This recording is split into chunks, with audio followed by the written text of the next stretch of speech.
언니, 왜 그렇게 예민하게 반응해? 이 새벽에 잠 깨우지 말고 그냥 자자. 언니가 좀 일찍 들어오던가. 뭐가 별일이 아니야? 엄연히 너의 형부야. 너 이런 식으로 할 거면 그냥 집으로 가.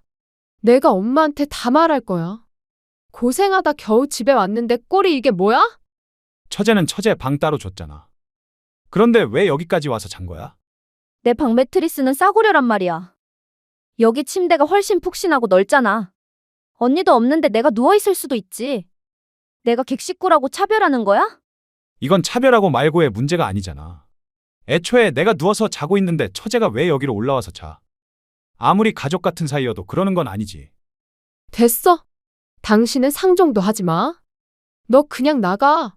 이제 더는 못 봐주겠다. 그동안 선 넘는 거 참아줬더니 어디까지 기어올라? 넌 언니가 웃음니? 만만해. 안녕하세요. 저는 이제 마흔이 코앞에 다가온 남자입니다. 저는 몇 년 전 결혼을 했다가 크게 실패를 했었는데요.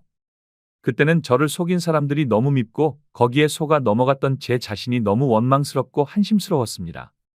하지만 이제 시간이 지나고 생각을 해보니까 제 탓을 할 게 하나도 없더라고요. 괜히 그런 사람들 때문에 한동안 사람들도 못 믿고 혼자 자책하고 있던 그 시간들이 너무 아깝다는 생각에 여러분들은 저처럼 자책하느라 그동안의 시간을 헛되이 보내지 마시길 바라는 마음으로 사연을 써봅니다. 저는 5년 전 노총각이라는 타이틀을 달고서 여기저기 맞선을 보러 다녔어요. 다행히 돈을 꽤나 잘 버는 편이라 결혼업체에 가면 높은 등급을 받을 수가 있었습니다. 하지만 아무리 돈이 많다고 해도 마흔이 가까워질수록 좋은 인연을 찾기란 하늘의 별따기였어요. 그렇게 맞선만 보기를 수십 차례였습니다. 처음 아내를 만난 것도 맞선 장소였어요. 하지만 특이한 점은 아내가 맞선 상대는 아니었다는 거였죠. 이상하게 저와 매칭되시는 분들은 저와 취미가 맞지 않거나 외모가 제 스타일이 아니었어요. 외모가 제 스타일이셔서 이야기를 하다 보면 서로 관심사가 공통된 부분이 없으니 대화가 몇 번 이어지지도 않았고 외모가 제 스타일이 아니면 저도 딱히 잘해보고 싶다는 생각이 안 들더라고요. 그런데 그날은 유독 그분이랑 대화 코드도 안 맞고 모든 게 마음에 들지 않았었습니다. 이야기를 하는데 자기가 관심 없는 이야기라며 제 말을 툭툭 끊어버리고 심지어 대놓고 얼마나 버시냐면서 물어보셨었죠. 그분도 나름 전문직이셔서 자기만의 프라이드가 상당히 강하시더라고요. 그러다 보니 어떻게든 손해보는 장사를 하지 않으려고 하셨습니다. 아무리 연애를 건너뛰고 결혼부터 생각하는 맞선 자리라고는 하지만 그래도 대놓고 결혼을 하나의 장사처럼 취급하시는 분이랑은 저도 더는 이야기가 하기 싫었습니다. 그래서 저도 모르게 할 말이 없어서 말도 제대로 안 하니까 그 여자분도 자존심이 상했었는지 더는 할 이야기가 없을 것 같다면서 자리에 앉은 지 30분도 채 지나지 않아서 일어나시더라고요. 저는 그분을 잡지도 않고 잘 가시라며 의례적인 인사를 건넸고 괜히 그분과 엘리베이터도 함께 타고 싶지 않아서 저는 더 앉아있다가 가겠다고 했어요. 먼저 그 여자를 보내고 혼자 그 넓은 테이블에 앉아있는데 매니저가 저에게로 오더라고요. 그러고서는 서비스를 하면서 작은 디저트를 내놓았습니다. 안녕하세요, 손님. 여기 서비스예요. 편하게 이용하시고 다음에도 또 저희 매장 이용해주세요. 아니, 커피 2잔 시켰는데 무슨 서비스예요? 이게 이번에 새로 출시한 디저트라서요. 랜덤으로 각 테이블에 신메뉴 서비스 드리고 있어요. 맛있게 드세요. 네. 감사합니다. 그리고 주위 테이블을 둘러보니 그 말은 진짜인지 각 테이블에 조그만 디저트가 하나씩 있더라고요. 괜히 머쓱해져서 감사하다는 말을 하고 혼자 디저트를 뒤적거리다가 결국에는 안 먹고 나왔습니다. 계산을 하려는데 디저트를 건넨 매니저가 먼저 말을 걸더라고요. 손님, 저희 매장 자주 이용하시죠? 그런데 그동안 쿠폰을 안 찍으셨더라고요. 이러면 안 되긴 하는데 여기 제가 기억나는 횟수만 일단 도장 찍어놨어요. 그렇게 말하면서 저에게 도장이 가득 채워진 쿠폰을 여러 개를 내미는 겁니다. 저는 당황스러워서 필요 없다고 거절하려는데 막무가내로 그걸 카드와 같이 제 손에 쥐어주더라고요. 얼떨결에 쿠폰을 받아서 다시 돌려주지도 못해서 그냥 감사하다고 인사를 하고는 가게를 나왔습니다. 그리고 밖에 나와서 그냥 쿠폰을 버리려고 보는데 쿠폰의 앞면에 메시지와 번호가 적혀 있더라고요. 그 매니저는 자기 번호를 써놓고 연락 달라는 문구를 적어놓고 저에게 그 쿠폰을 준 거였습니다. 처음엔 어처구니가 없어서 그냥 버려버릴까 했었는데 아무래도 남의 번호가 적힌 걸 그냥 아무데나 버리긴 꺼려져서 집에 가서 버려야겠다는 생각으로 일단은 집으로 돌아왔습니다. 그런데 집에 가서 보니 제 명함 지갑을 두고 왔더라고요. 제가 사업을 하는 사람이라 여기저기 명함을 드릴 일이 많아서 꼭 들고 다니는데 그때도 처음 인사를 하면서 명함을 드린다고 꺼내놓고는 깜빡하고 두고 온 것이었습니다. 제 명함이야 다시 파면 되지만 몇몇 거래를 안 한 거래처 명함들도 있어서 꼭 찾아야 했습니다. 그래서 급하게 가게로 전화를 걸어보니 바쁜지 몇 번을 걸어도 전화를 안 받더라고요. 그래서 다급한 마음에 저에게 번호를 준 직원에게 전화를 걸었고 그 매니저는 그 사이에 퇴근이라도 했는지 제 전화를 금방 받았습니다. 여보세요. 아까 가게 직원분 맞으시죠? 네, 안녕하세요. 이렇게 빨리 전화 주실 줄은 몰랐는데. 그게 다른 게 아니라요. 혹시 가게에 명함지가 분실물 없었나요? 그게 저한테 중요한 거라 꼭 찾아야 되거든요. 글쎄요. 저도 손님 나가시고 바로 퇴근을 해버려서요. 가게는 전화 안 받던가요? 네, 바쁜지 몇 번을 걸어도 안 받더라고요. 그러시면 제가 어차피 아직 매장 근처니까 제가 가서 확인해 드릴게요. 다행히 가게 소파에 끼어서 아무도 발견하지 못하고 있었던 제 명함 지갑은 되찾을 수가 있었고 한시름 마음이 놓이고 나니 그 직원에게 미안한 마음이 들기 시작하더라고요. 이미 퇴근까지 한 사람을 다시 출근하게 한 거나 마찬가지였으니까요. 미안한 마음에 사례라도 하겠다고 하니까 냉큼 밥을 사달라고 하시더라고요. 살해하겠다고 했으니까 그걸 싫다고 할 수도 없어서 약속을 잡았습니다. 그런데 매번 가게에서만 마주치다가 밖에서 작정하고 꾸민 모습을 보니 너무 예쁘더라고요. 왜 그동안 그렇게 예쁜 모습을 못 알아봤나 싶을 정도였습니다. 그날 대화를 하는데 정말 오랜만에 여자랑 웃으면서 이야기를 했어요. 저랑 관심사며 취미도 다양하게 비슷하더라고요. 저는 활발하게 움직이는 걸 좋아하는 성격이라서 혼자 뭔가를 계속 하는데 목공도 배우고 직접 의자나 테이블 같은 걸 만드는 걸 참 좋아하거든요. 그런데 그분은 집 인테리어에 관심이 있어서 간단하게 붙이는 벽지도 직접 붙이고 조명이나 예쁜 소품들로 집을 꾸미시는 걸 좋아한다고 하시더라고요. 매번 업체에서 등급을 매겨 저랑 비슷한 수준의 여자를 소개해주니까 늘 계산적인 만남에 저도 모르게 이것저것 재고는 했었는데 그런 것 없이 만나서 이야기를 하니까 저도 편하게 시간을 보낼 수가 있었습니다. 그 후로 그분은 종종 연락이 왔고 결국엔 연인 사이로 발전했고 결혼까지 일사천리로 골인을 했습니다. 그렇게 결혼 후 아내의 카페도 차려주고 처가댁도 이사를 시켜드렸습니다. 장모님이 혼자서 두 자매를 키우셨는데 작은 투룸 월세에서 살고 계시더라고요. 마침 제가 가진 아파트에 세입자들이 나간다고 하길래 장모님께 공짜로 살게 해드렸습니다. 제가 결혼을 하고 1년도 지나지 않아서 처제도 결혼을 했고 혼자 계신 장모님이 걱정이 돼서 명절이 아니어도 처가 식구들끼리 자주 만나서 함께 시간을 보냈습니다. 그렇게 결혼을 하고 반년 동안은 정말 아무런 걱정도 갈등도 없이 행복한 나날이 이어졌죠. 그런데 처제가 어느 날 새벽에 저희 집으로 찾아오면서 그 평화로움도 깨져버렸습니다. 언니, 내 남편 때문에 환장하겠어. 지금 도박에 빠져서 집도 경매로 넘어가게 생겼어. 그게 무슨 말이야? 도박이라니? 언제부터? 번듯해 보이던 동서였는데 언제부터 도박에 빠졌는지 얘기를 들어봤더니 심각하더군요. 동서는 어느 순간부터 집에도 잘 안 들어오고 주말이면 친구들과 골프 치러 간다며 나가놓고 담배와 술 냄새를 풀풀 풍기며 들어왔대요. 원래 동서는 술도 잘 안 마시고 담배도 안 피우던 사람이라 처제도 이상하다고 생각해서 추궁을 해봤는데 끝까지 아무 일도 아니라고 했었다는 겁니다. 그래서 처제도 이제 어떻게 된 일인가 고민하고 있었는데 순식간에 집에 빨간 딱지가 붙었다고 합니다. 알고 보니 이미 두 사람이 결혼할 때쯤부터 도박에 손을 대기 시작했고 멀쩡하게 번 돈을 죄다 도박에 쓰면서 결혼 후 생활비부터는 다 마이너스였어요. 처제는 아무것도 모르다가 압류까지 당하고 나서야 그런 사실을 알게 된 거였고요. 그때가 결혼한 지 1년도 지나지 않았을 때였습니다.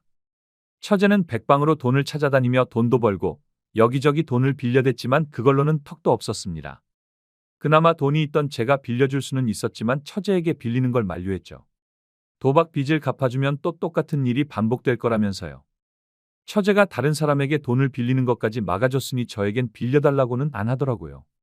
저는 괜히 집에 가면 마음만 안 좋을 것 같아서 처제더러 저희 집에서 잠시 같이 지내자고 했습니다.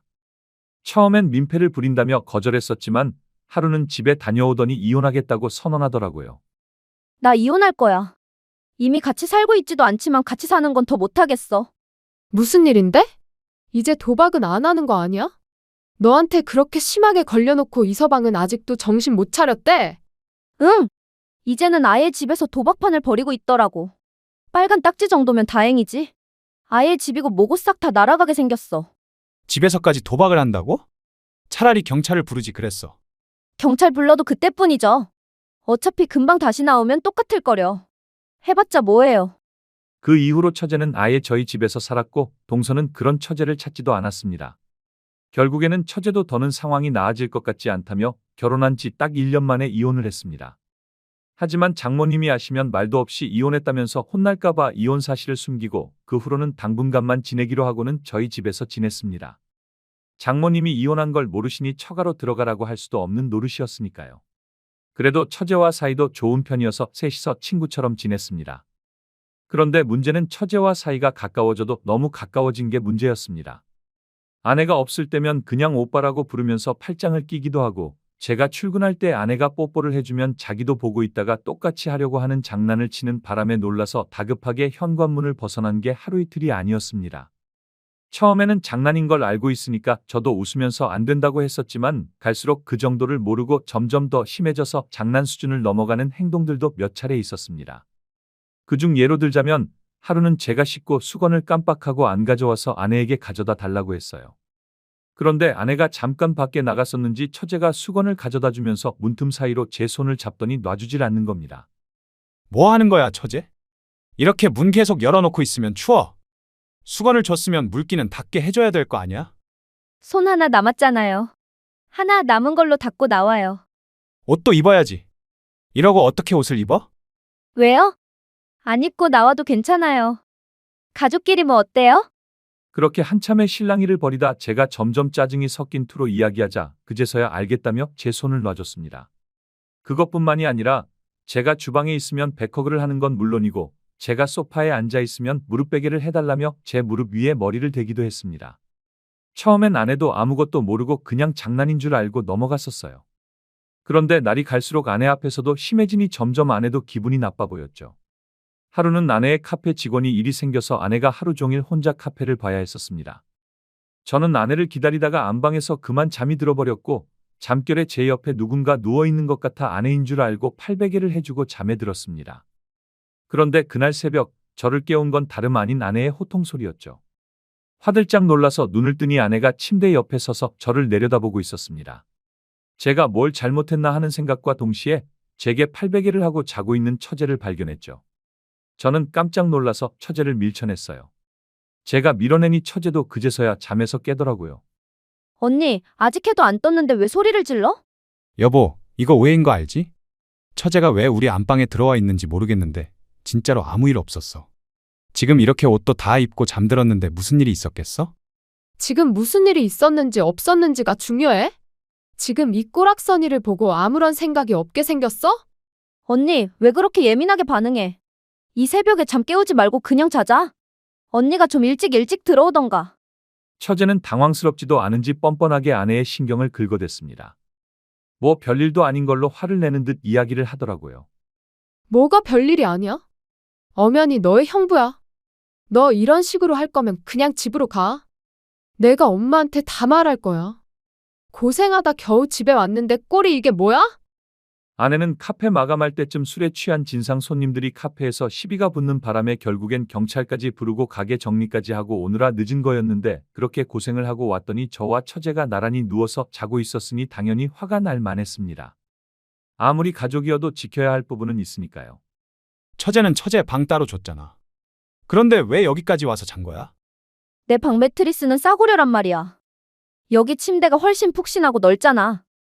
언니도 없는데 내가 누워있을 수도 있지.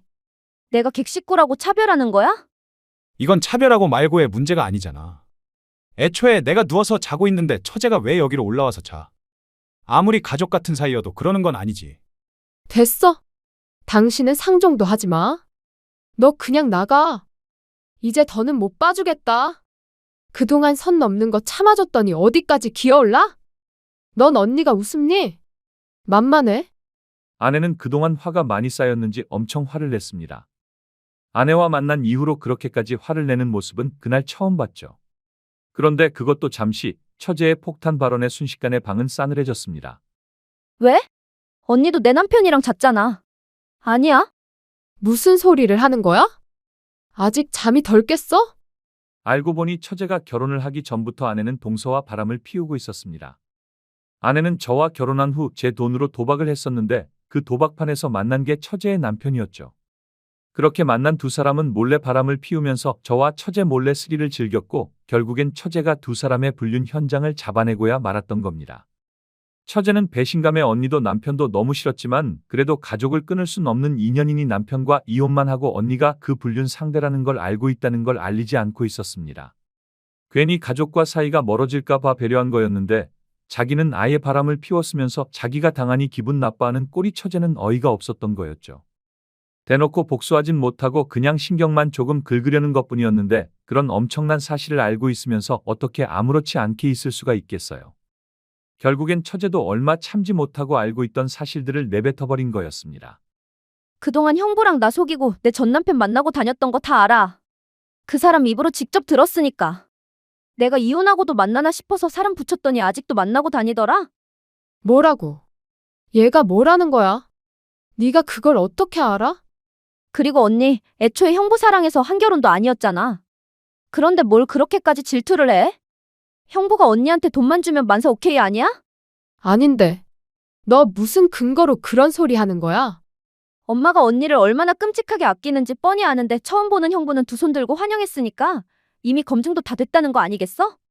엄마가 언제 그렇게 너희 형부를 두 손 들고 환영했다고 그래? 두 사람 이야기하는 거 다 들었어. 엄마 회사에서 형부 정보 빼돌려서 언니한테 준 거잖아. 내가 아무것도 모를 줄 알았어? 둘 다 제정신 아니야. 형부 가지고 논 거잖아. 사실 장모님은 제가 가입한 결혼업체의 커플 매니저로 일하셨었는데 제 가입 정보에 적힌 연봉을 보고 자기 딸이랑 연결시키려고 꼼수를 쓴 거였습니다. 그래서 유난히 저랑 안 맞는 여성분을 골라서 제 맞선에 내보내고 자기 딸이 일하는 호텔 카페로 접선 장소로 잡은 거였죠. 호시탐탐 아내는 저를 꼬실 기회를 노리고 있었고 꼼짝없이 거기에 걸려든 거였습니다. 모든 사실을 들었는데도 사실 믿기지가 않았어요. 아무리 사람마다 결혼하는데 중점을 두는 곳이 다르다고 하더라도 마냥 돈만 보고 이렇게 계획적으로 접근해서 결혼까지 하는 게 흔한 일인가요? 결혼업체 측으로 소송을 하려고 해도 이미 장모님은 저와 아내가 결혼도 하기 전에 그만두셨고 회사 입장에서는 딱히 할 수 있는 조치도 없을 테니 답답할 노릇이었죠. 솔직히 언니, 도박할 돈 때문에 형부랑 결혼한 거면서 뭘 그렇게 화를 내? 왜? 언니가 남의 가정 깨뜨릴 땐 괜찮고 남이 언니 가정 부수는 건 싫어? 대체 내가 언제 바람을 피우고 언제 도박을 했다는 거야? 증거 있어? 당연히 있지. 언니, 요즘에도 내 전남편 만나서 같이 도박하러 다니더라. 뭐 같이 사기라도 치려고 다니는 거야? 그렇게 해서 좀 벌긴 했고? 잠깐만, 도박이라니. 그건 또 무슨 소리야? 그러면서 처제는 당당하게 일주일 전에 찍힌 영상을 보여줬습니다. 누가 봐도 제 아내와 동서였고 두 사람은 다정하게 팔짱도 끼고 심지어 길거리에서 껴안고 난리를 부렸더라고요. 당신, 이거 뭐야? 이 영상 사실이야? 저렇게 당당하게 불륜을 저지르는데 저만 모르고 있었던 것도 어이가 없었죠. 처제 이야기를 들어보니 처음엔 동서도 그렇게까지 도박 중독은 아니었다고 합니다. 결혼할 때까진 그냥 가끔 친구들과 잠깐씩 하는 게임 수준이었으니까요. 그런데 결혼을 하고 나서 본격적으로 제 아내가 동서를 데리고 도박을 알려줬습니다. 두 사람이 눈이 맞아서 바람을 피우며 아내는 도박을 하러 동서와 함께 다녔고 그러니 동서도 결혼 후 벌어오는 돈을 족족 도박에 쏟아붓고 생활비는 마이너스의 대출도 정도를 넘어서서 이자조차 제대로 못 낼 정도였던 겁니다. 아내는 제가 주는 돈이 한계가 있으니 매번 조금씩 동서에게 빌렸었고 동서도 돈이 급해지니 아내에게 빌린 돈을 갚으라고 했었지만 아내는 돈이 없다면서 배째라는 식으로 돈도 안 갚은 거였습니다. 사실 도박빚은 차용증도 안 쓰고 그 돈이 도박으로 인한 거면 안 갚아도 법적으로 채무자에게 갚으라고 하지 않기 때문에 아내도 그걸 알고 그렇게 나간 거였죠. 동서는 뭣도 모르고 자기 혼자서만 뒤집어쓰게 생겼으니 화가 났었던 겁니다. 그래서 울컥하는 마음에 처제에게 모든 사실을 알리고 너희 언니가 빌려간 돈이니 처제라도 그 돈을 갚으라고 하면서 자연스럽게 처제가 모든 사실을 알게 된 거였습니다. 동서도 멍청했던 거죠. 처제한테 그 도박을 제 아내 때문에 빠졌다고 하면 언제부터 둘이 그렇게 가까웠냐부터 분명히 다른 의심들도 따라올 수밖에 없는데 그걸 자기 입으로 말해서 결국엔 두 사람이 바람을 피웠다는 사실도 다 드러나 버렸던 겁니다. 언니만 아니었어도 내 인생 이렇게 안 꼬였어. 전 남편도 언니만 아니면 도박에 그렇게 빠지지도 않았을 거고 내 결혼 생활도 멀쩡했을 거야. 그게 왜 다 내 탓이야? 네가 남자를 잘못 고른 탓이잖아. 억울하면 너도 바람이라도 피우지 그랬어? 아, 그래서 지금 너희 형부한테 이러는 거야? 그래, 일부러 그랬어. 지금까지 언니는 내 모든 걸 뺏어갔잖아. 엄마 사랑도, 남편도, 내 가정도. 그래도 언니니까 참아보려고 했어. 근데 겨우 여기서 잠 좀 잤다고 이 난리를 피우는 거야? 다 네가 못나서 그런 거지. 왜 내 탓을 해? 당신, 내가 알던 사람 맞아. 바람 피운다는 사실을 어떻게 그렇게 내 앞에서 당당하게 해? 당신한테 미안하게 됐어? 근데 내가 당신을 빚더미에 앉힌 것도 아니고, 그렇다고 우리가 그렇게 사랑으로만 결혼한 사이도 아닌데 그렇게까지 미안해야 할 일이야, 이게? 뻔뻔하게 나오는 아내의 말을 들으니 너무 화가 나면 말이 안 나온다는 게 무슨 말인지 알겠더라고요. 사랑만으로 한 결혼은 아니지만 그렇다고 사랑하지 않는 것도 아니었고 부부간에 최소한 바람을 피우던 사실이 걸렸으면 부끄러움이라도 느껴야 하는 게 정상이잖아요. 그래, 그러면 당신이 그동안 도박할 때 쓴 돈, 내 돈 다 내놓고 이혼하자. 내가 돈이 어디 있다고 그 돈을 줘?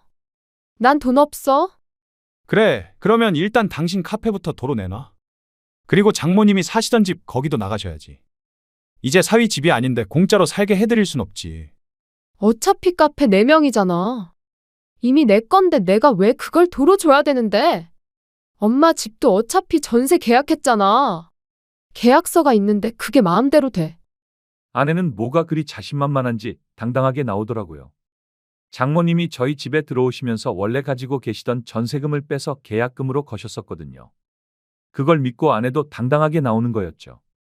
그 이후로 여러 방법을 알아봤지만 그냥 전세 기간이 끝날 때까지 기다리는 게 가장 깔끔한 방법이더라고요. 중간에 제가 내쫓을 방법도 없었고요.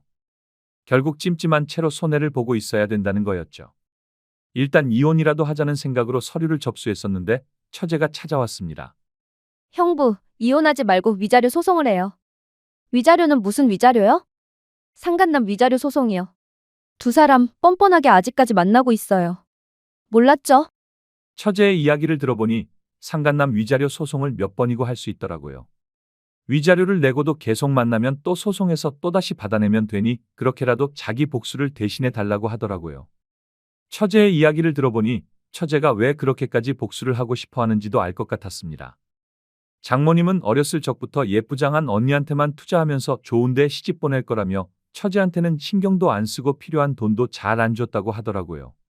아무래도 커플 매니저를 하시다 보니 좋은데 시집 보내시려고 이것저것 하신 것 같았습니다.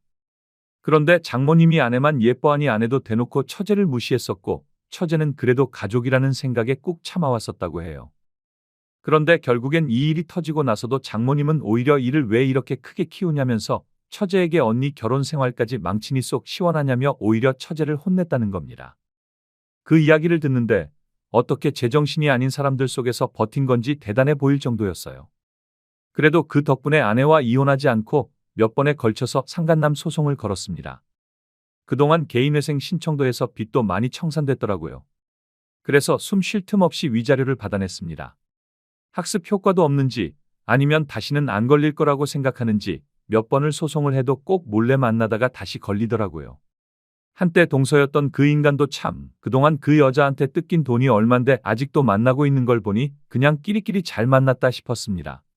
그렇게 몇 번에 걸쳐서 위자료를 뜯어내고 전세 계약 기간의 만료가 다가오자 저도 이혼을 준비했습니다. 문제는 아내 명의의 상가가 문제였었죠. 다행히 건물 계약을 할 때 제 통장에서 이체를 했었고 그걸 증거로 상가가 제 돈이라는 걸 증명했습니다. 거기다 아내가 그동안 불륜을 저지른 것부터 도박을 했던 것까지 하나하나 따지고 보니 재산 분할은커녕 아내가 저에게 위자료를 줘야 되더라고요. 결국엔 아내는 저에게 있는 돈을 탈탈 털어서 위자료를 줘야 했고 순식간에 아무것도 없이 길바닥에 나앉아야만 했습니다. 그동안 아내는 카페 안에 있는 작은 휴게실에서 자고 먹고 생활했었나 보더라고요. 그런데 그것마저 빼앗겨버리니 자신만만하던 태도도 순식간에 180도 바뀌었습니다. 아무리 그래도 이건 아니지. 꼭 이렇게까지 해야 해? 뻔뻔한 것도 정도가 있어야지. 그동안 가게 안 뺏고 있어준 것만으로도 감사해야지. 간통죄 폐지만 아니었어도 콩밥이나 먹게 하는 건데. 그동안은 이혼도 안 하고 살았잖아. 그냥 이혼하지 말고 이대로 살자. 누구 좋으라고 그래? 그동안 봐줬었는데 넌 왜 학습 능력이 없니? 내가 그 카페를 순순히 넘겨줄 줄 알았어? 멍청하긴. 다시는 보지 말자. 카페마저 빼앗기면 더는 도박이 문제가 아니라 정말 먹고 사는 게 문제일 테니까요. 하지만 이제 그런 것도 제 알바가 아니니 제 바지 가랑이를 붙잡고 늘어지는 아내를 밀어냈습니다. 처제는 이혼을 하고 난 후로도 종종 연락을 하긴 하는데 동서와 전아내는 결국엔 둘 다 돈이 없으니 이제는 만나지도 않는다고 하더라고요. 정말 그 이야기를 들으니 우습기 짝이 없었습니다. 만나면 안 될 사이일 땐 그렇게 만나대더니 결국엔 서로가 서로에게 빨대만 꽂으려고 했던 거죠. 동서도 아내가 카페는 안 뺏길 거라며 호언장담을 하는 말을 철석같이 믿고 있었다가 결국엔 다 빼앗기고 위자료까지 줘야 한다는 소리를 들으니 더는 빼먹을 것도 없다 싶어서 뒤도 안 돌아보고 그 관계를 정리했다더라고요. 고작 저렇게 될 관계에 2년이나 소송을 하면서 시간을 허비한 게 아깝기도 합니다. 이제는 아쉬운 마음이 생겼는지 아내가 틈만 나면 저에게 돈을 빌려달라고 연락이 오더라고요. 전화를 받으면 자기가 쫓기고 있어서 그런데 얼른 1,000만 원만 보내달라는 말을 하는데 제가 그걸 왜 보내주겠습니까? 그냥 어디로 보내면 되냐며 물어만 보고 안 보내고 있습니다. 분명 도박하다 진 빚일 텐데 그걸 또 뻔뻔하게 저한테 연락하는 꼴도 우습습니다. 매번 공중전화로 전화를 걸어와서 차단도 못 해놓긴 하지만 이제는 지난 날은 다 잊고 새롭게 출발해 보려고 합니다. 도박이나 불륜은 먼 이야기인 줄로만 알았는데 이렇게 제가 겪으니 배신감에 치가 떨립니다. 복수를 하는 것도 중요하지만 앞으로의 제 시간을 복수에 더 허비하지 않으려고요. 지금까지 제 이야기를 들어주셔서 감사드립니다.